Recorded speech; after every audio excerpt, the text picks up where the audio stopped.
And thank you to all of our panelists there. Very interesting presentations. So now we're going to shift gears to a very a mini session. We had a mini session in London on neuroscience, which was comprised really of two papers, one by me and one by Gail Fugit, president of the ARF. In this case, it's going to be done as one presentation. You can come up, Horst, now so that we are all geared up together. And one of the reasons that we can do this really quickly is that in some sense they're not full presentations, but really commercials for presentations. I will be giving a webinar next Tuesday with a full version of the research being presented. So I'm just simply promoting that to you now. And Horst will be promoting an initiative that the ARF has ongoing right now.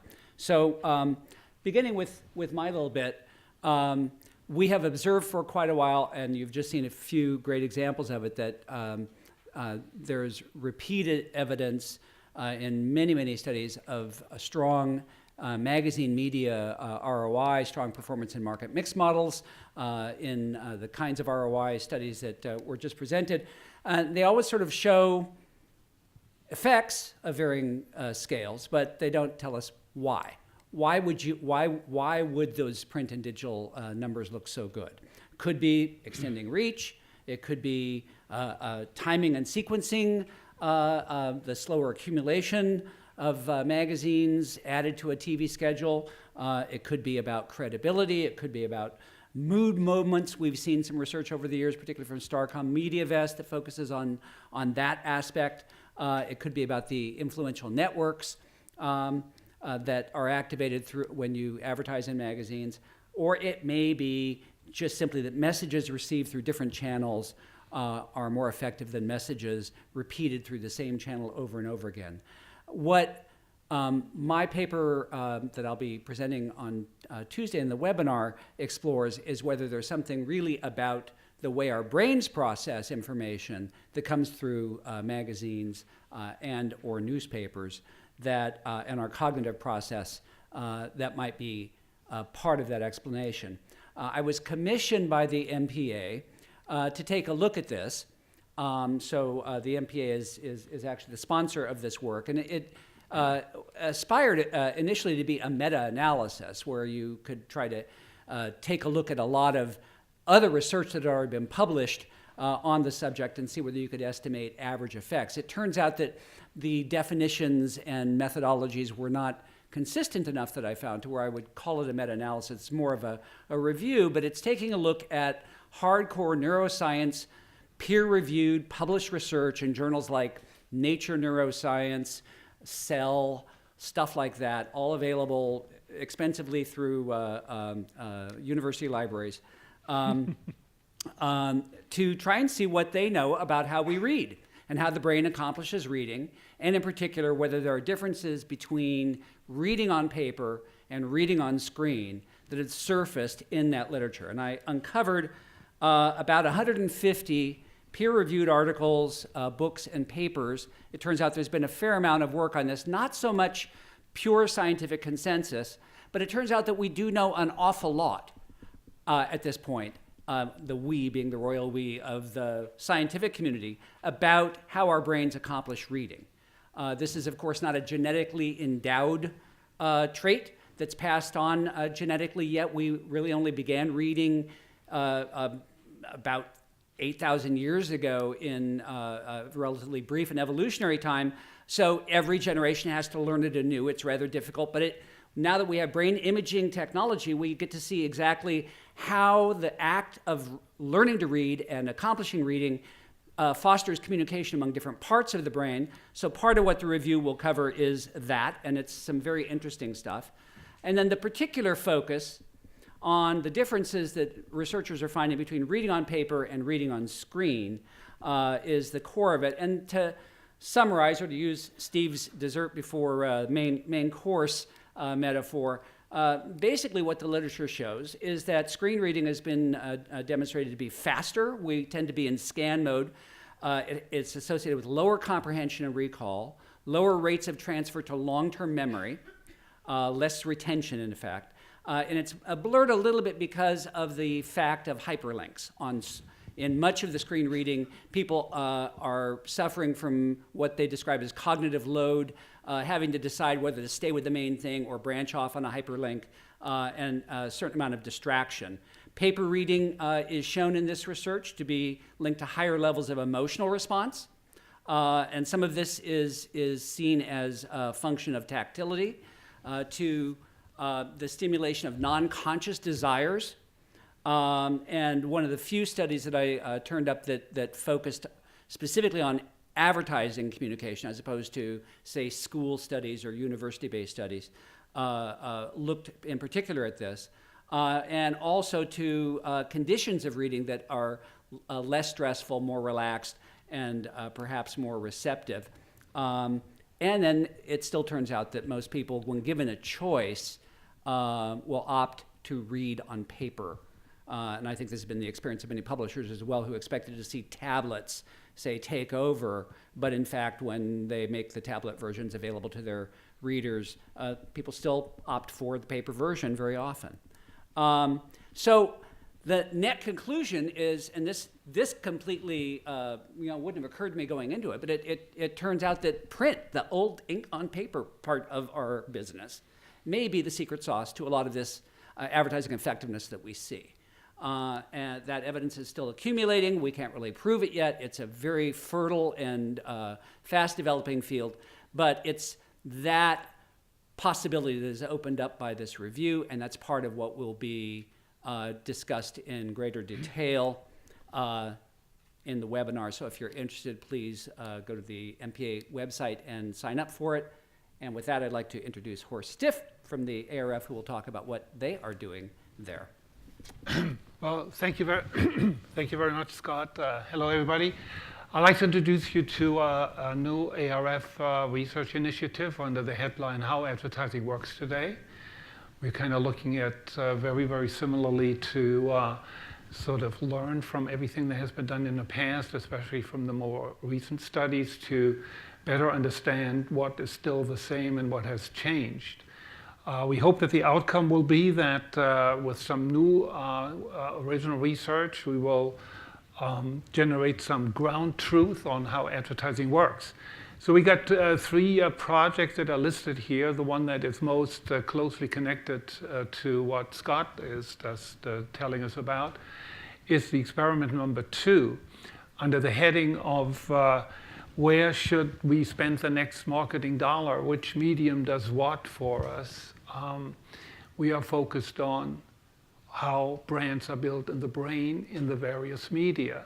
So this sort of builds on many years of focus at the ARF on the importance of creative generating emotions, and now of these new tools that are available to us through neuroscience.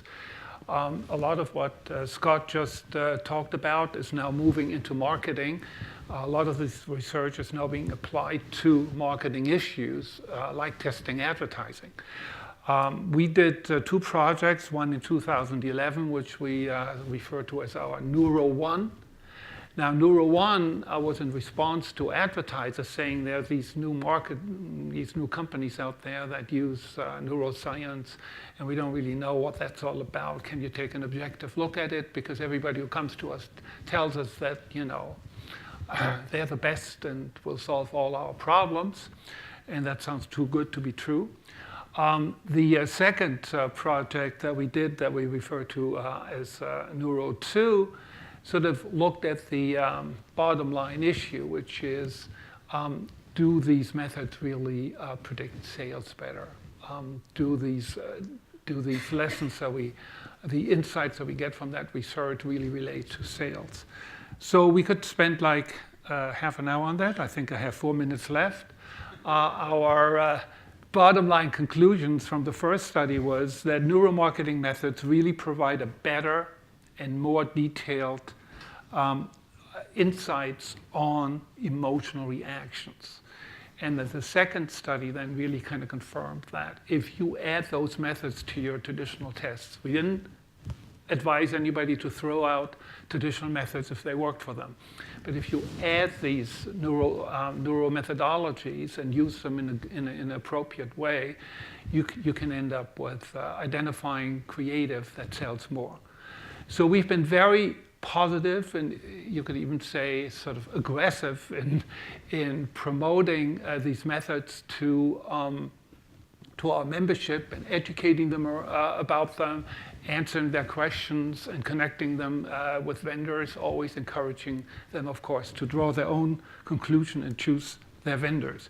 So we put our money where our mouth is in this particular research endeavor, which, just like Scott just described, consists of two parts: a meta review of all the existing learning, and we also looked at a couple hundred studies, and a new neuro experiment. We hope to conduct a couple of those. The first one is about to start. And we are focused on the issue of platform interactions, which, and again, this really fits very, very well with a lot of the presentations that we seen today, including the most recent one. It looks at how each medium, each ad format interacts in consumers' brain, and how consumers who are exposed to advertising in different media and with different formats, what kind of synergies happen. And all the research that we've seen is very consistent with what we just heard, which is that these synergies do exist, and if advertisers take advantage of them, their advertising will be more effective. We're also looking at the question of sequencing. Does it matter which medium goes first? I think a lot of advertisers believe television should go first, and then you add all this other stuff. Is that still true? So that's an issue that we may want to look at through some experiments too. And then finally, with all the hype around millennials and digital natives, and some people believing that they are like from a different planet and therefore need to be advertised to in totally new and different ways, we want to take an objective, critical look at that to see are there really substantial differences other than there are obvious differences in the way they consume media and so on. We know all about that, but the question is, once they do pay attention to an ad, are the processes dramatically different? So based on our meta-analysis, I think we come to very, very similar conclusions as Scott just reported. We are looking at each medium, and so we have looked at print, magazine, newspaper research, direct mail research, looked at all the research, and I kind of like Scott's phrase about this secret sauce. I would suggest to say there's absolutely no doubt that each medium and ad form is a unique sauce. They work differently. A print ad is different from a video ad.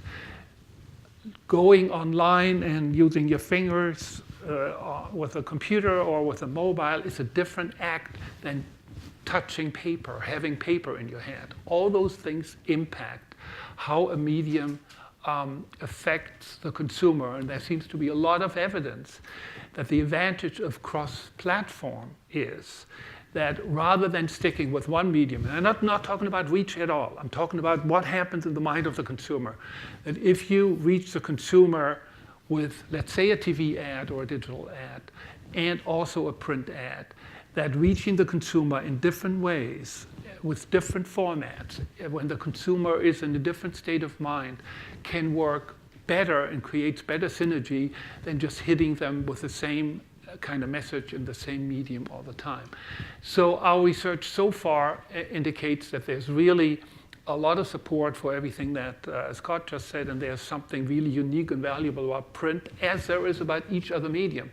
And our advice, and hopefully our lesson for advertisers, will be that we help them to use each medium in the most effective way. So here's a list of our sponsors so far. A lot of more are coming on board. You see that print is represented. Thank you, Britta.